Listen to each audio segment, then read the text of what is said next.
मैं आपसे जानना चाहूँगा माता जी, आपको कैसे पता लगा और अब आप क्या चाहती हैं इसमें? मैं तो यही चाहती हूँ कि जी जो इसको मेडल और अवार्ड मिले हुए हैं सुशील को, ये इससे वापस ले जाएं। और ये भी घुटन महसूस कर रहे हैं कि मैं ऐसे हाथों में दिए गए हमें।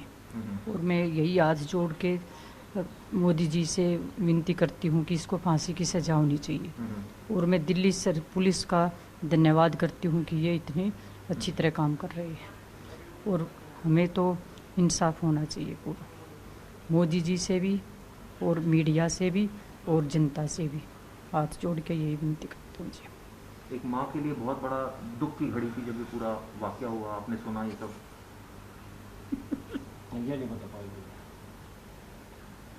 जी साहिल। चिराग जी, जिस तरीके से हम लगातार देख रहे हैं, जिस तरीके से परिवार यहाँ पर साफ तौर पर कह रहा है कि ये कोई रंजिश का मामला यहाँ पर नहीं था, सिर्फ और सिर्फ अहम की यहाँ पर बात थी। चिराग, सागर की माँ आपके साथ बनी हुई है, काफ़ी ज़्यादा इमोशनल वो हो गई थी, हमने देखा।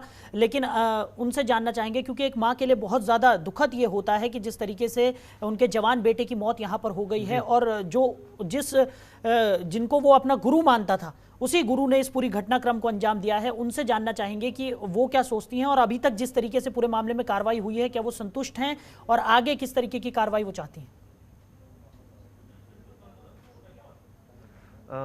माता जी, एक माँ के लिए सबसे बड़ा दुख है जब उसके बच्चे की इस तरह से बेरहमी से हत्या कर दी जाए। आप क्या चाहते हैं? तो जी यही चाहती हूँ कि उसको फांसी की सजा होनी चाहिए। जिसको हमने अपने बच्चे को सौंप दिया था और उस गुरु ने ही मेरे बेटे का कत्ल किया है, तो फांसी के लायक है, उसको फांसी की सजा होनी ही चाहिए। सागर ने कभी बताया था ये वाली बात कि सुशील से कोई उसका झगड़ा चल रहा है, कोई ऐसी बात माता जी? नहीं जी, उसका झगड़ा था ही नहीं जी, बिल्कुल भी। बहुत अपनेपन से रखता था, हर एक जगह उसको साथ में भी रखता था। बात हुई आपकी? हाँ, आखिरी बार कब बात हुई आपकी सागर से? 4 तारीख को दिन में सुबह 1:20 पे फ़ोन आया जी मेरा। मेरी भी बात हुई, मेरे बेटे की भी बात हुई है उससे उसी दिन। तो ऐसी कोई बात नहीं क्या बताई। कह रहा था सागर आपसे? बस ऐसे ही नॉर्मल बात कर रहा था, जैसे मम्मी ठीक हो, खाना खा लिए, ऐसी कोई भी बात नहीं कही उसने कि ऐसा लगा कि कोई बात हो। नहीं, आपसे जो बात होती थी बताते था कि सुशील मेरी केयर करता है या नहीं करता है, कुछ इस तरह की बात बोलता था? हाँ, ऐसे कहता था, मम्मी ठीक है सुशील, कोई बात नहीं है ऐसी, मैं ठीक हूँ, बिल्कुल चिंता मत करो मेरी। कभी भी ऐसे कुछ नहीं कहा। चिराग जी, जिस तरीके से चिराग जी हम देख रहे हैं कि परिवार नहीं, इसके पापा भी जाते रहते थे, कभी भी कोई भी बात नहीं हुई, सुशील ने भी कभी नहीं कहा। वो मेरा छोटे वाला बेटा भी जाता था सुशील के पास, काफ़ी देर बैठते थे, वो करोड़ी बल में जाता था, तो उसके पास कई कई घंटे बैठ कर आता था, कभी कुछ नहीं बात हुई ऐसी। तो जी चिराग जी, सागर की मां से एक बार फिर हम जानना चाहेंगे कि जिस तरीके से ये पूरी कार्रवाई को अंजाम दिया जा रहा है, आगे किस तरीके की कार्रवाई वो चाहती है, एक मां का दिल क्या चाहता है इस पूरे मामले में? माता जी, मैं आपके पास दोबारा आना चाहूँगा।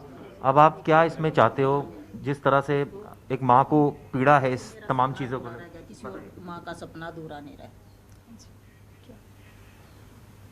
आपने एक बच्चा खोया है और जो माँ का दर्द है वो कोई नहीं समझ सकता, तो इसको लेकर आपको क्या?